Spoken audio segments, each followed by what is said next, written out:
The story of the Welsh flag. A long time ago, in the beautiful Cambrian mountains lived a magnificent red dragon. The mountains were a wonderful place full of magic, and the dragon was good and looked after all the people who lived there.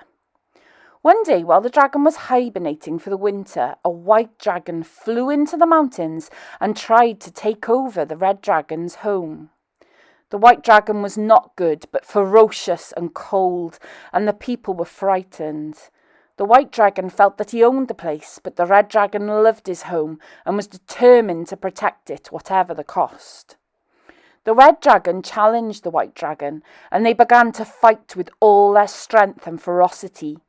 The flames and smoke from their battle could be seen across the land, and the noise was so terrifying and deafening that it caused animals to die from fear. The people were terrified, and as the battle went on, the ground became dry and cracked, and the crops started to die. The king at the time was Llydd, and he had no idea what to do about the dragon's battle. He decided to travel to France to visit his brother Llefelys and ask for his advice. Llefelys listened to Llydd's problem and agreed that it may not be possible to stop the fight of the dragons. He and Llydd came up with another plan, and when Llydd came home, he ordered his soldiers to dig a huge pit, fill it with mead and cover it in a giant cloth. The dragons, weary from battle, fell into the pit and drank the mead, which sent them into a deep and heavy sleep. While they were sleeping, the soldiers wrapped them in the cloth and bound them with ropes. They then dragged them to Snowdonia and placed them in a huge stone chest in a cave under the mountain. The dragons became silent and were forgotten. Many years later, the new king, Vortigern, was looking for somewhere to build a great fortress, and his advisors suggested a mountain in Gwynedd.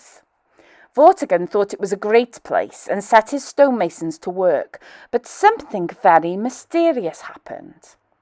Every day the stonemasons would work to build the tower, and every morning when they returned to work, the tower had fallen to the ground. Vortigern became very angry and turned to some sorcerers to help work out what was happening.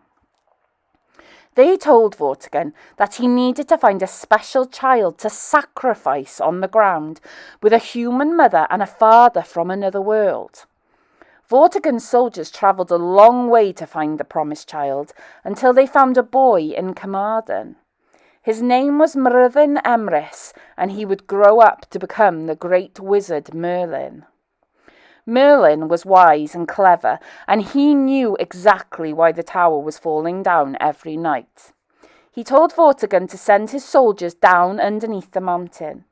There they would find a cave, and in it would be a great stone chest, which would contain 2 dragons. He said that the tower was falling down every night when the dragons awoke within the chest and argued and made the mountain tremble. Vortigern believed in Merlin, and he sent his men under the mountain, and just as Merlin had predicted, they found a cave, and in the cave was a great stone chest.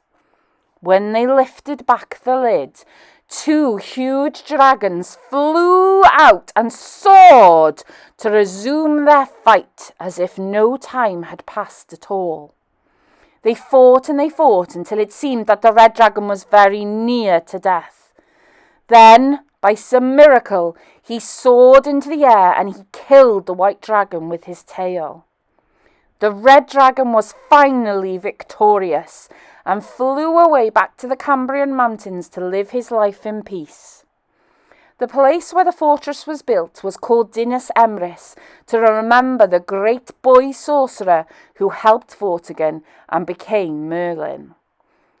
To celebrate this great story, the red dragon stands proudly on the Welsh flag as a reminder of the time when the red dragon defeated the invading white.